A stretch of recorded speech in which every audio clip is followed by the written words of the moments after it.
Welcome back to our new podcast series, The 20-Minute Investor, where we bring you actionable nuggets and insights from our real estate investing journeys in bite-sized 20-minute episodes. I'm Aaron Ameen. My wife and I built a portfolio of 8 cash-flowing rentals across 3 states while working full-time and raising a young family. And I'm Nathan. I'm a husband, father, a tech executive who built a portfolio of cash-flowing rentals across 2 states over 2,000 miles away. Together, we co-founded the Remote Real Estate Academy, where we coach investors on how to build their own portfolios of cash-flowing rentals from anywhere in the world. So this series has been a lot of fun. We've been doing these little kind of bite-sized 20-minute episodes and digging into different parts of our portfolio, some of the philosophy, personal finance strategies that we've used, and also questions from within our community or even some of our audience. So today, there's a couple topics that Nathan and I have riffed on over the years, actually, that have always caught my interest. And I think, we have some common opinions about this, and maybe we even have some differing opinions in certain spots. So a couple questions we're going to dig into in this episode. One of the most common things we see especially in internet real estate culture, is that people blow right past some of the low-hanging fruit of on-market MLS listings, and they go straight for these flashy creative finance and sub-2 and stuff that sounds fun, and it's cool from it's exciting, but it's not boring like MLS listings, but people kind of go past something that's obvious and right in front of them. And I kind of wanted to dig into and unpack why we think that is. Because Nathan, I think one of the things I've always loved about watching your strategy is that you have a very patient, very disciplined approach. And the majority of what you find has come from monitoring the MLS and being strategic with how you reach out to sellers. So why don't I kick that over to you and tell me some of your thoughts on that? Well, I think it comes from 2, maybe 3 things. I think the first one is the allure and the promise of being able to get into a real estate deal.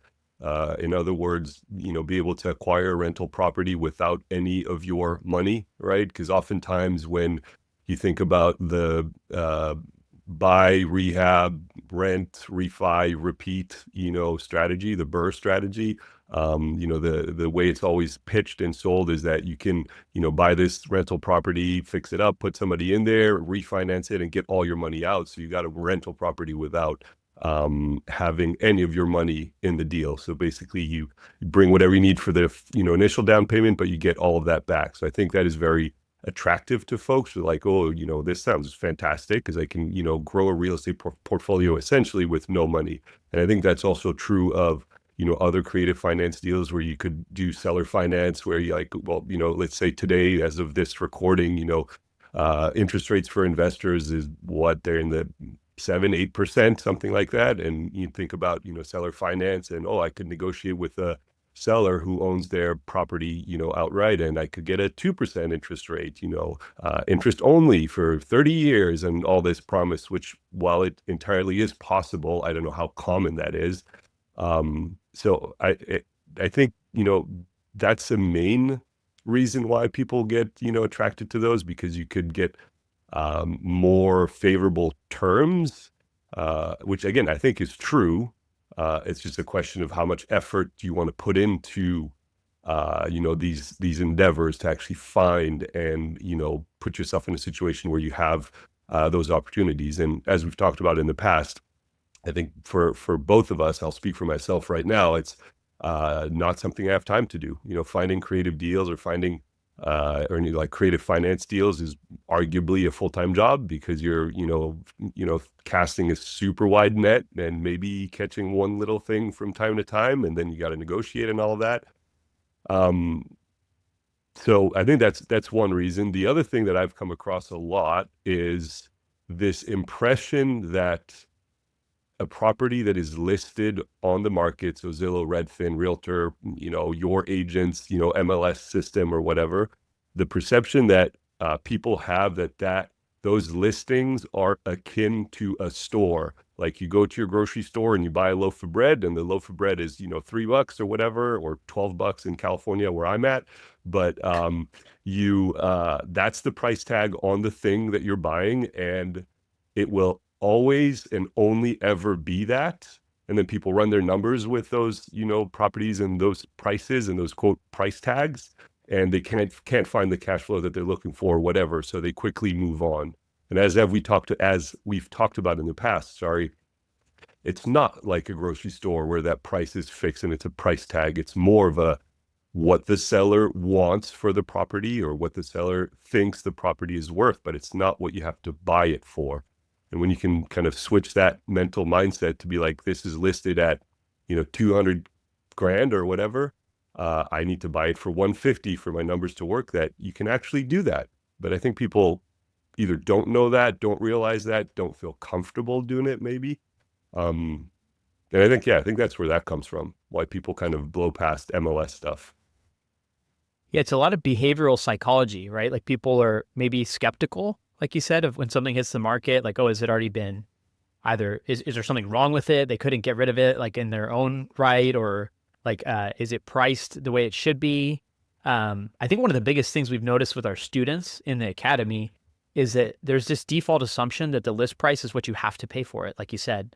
Yeah. And, that's one of the first things you have to kind of rewire, like in the calculators that we use or the software that we use. There's this idea of what can I afford to offer on this property to get the returns that I need? So if a property is listed for $200,000 on the MLS and you run through and you put your numbers in and you say, okay, I've got my CapEx, maintenance, property management, vacancy, all this stuff in. And based on what the market rent that I've researched can get me, I can afford to pay $160,000 for this property. Most people don't even go through that exercise to figure out what could I afford to pay. They just say, it doesn't pencil at 200,000. I'm moving on. I'm not even going to consider it. And it's like, if you just went through those motions, especially if something fits in your buy box, and at least either started a conversation with your agent.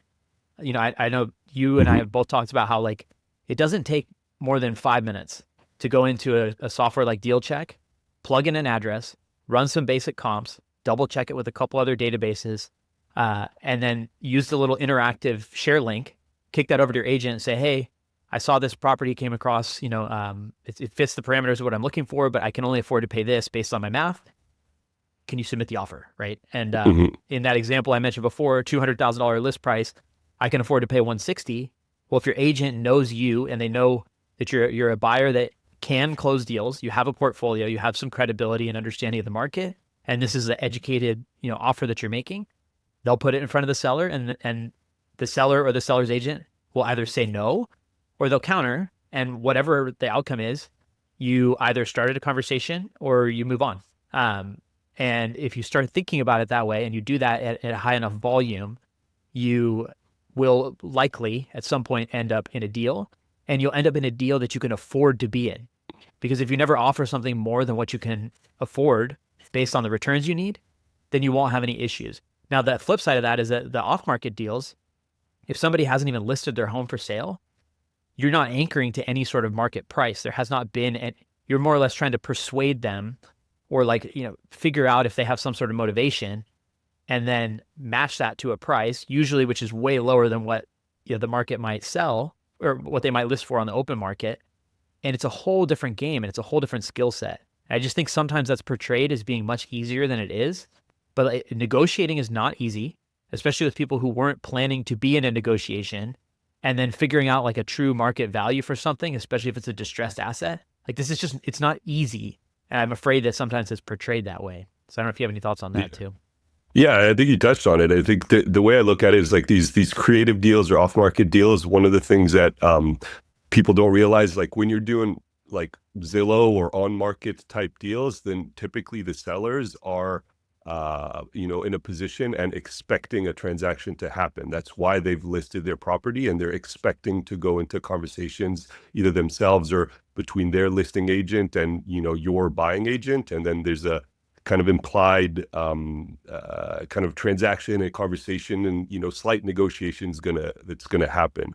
With the off-market deals is basically what you said. I think there's a whole different dimension of negotiating that needs to happen, because you have to go in there and, like you said, the whole what's the word I'm looking for, like the property itself and like the parameters for that particular situation and transaction are very different from somebody that is intentionally listing their property for sale. But I would say even before the negotiating piece, there's this whole other piece that people tend to forget about, or maybe don't realize how critical and needed it is to actually build trust and a relationship with that seller. Because if you're just, John Doe picking up the phone, calling somebody because you found an address somewhere and want to, try to get an off-market deal, the person on the other end of the phone will not know who you are, not know if you're credible or not know if you would, be able to pay or not. Do you have a track record or not? So you're spending a lot of these cycles, back and forth conversations,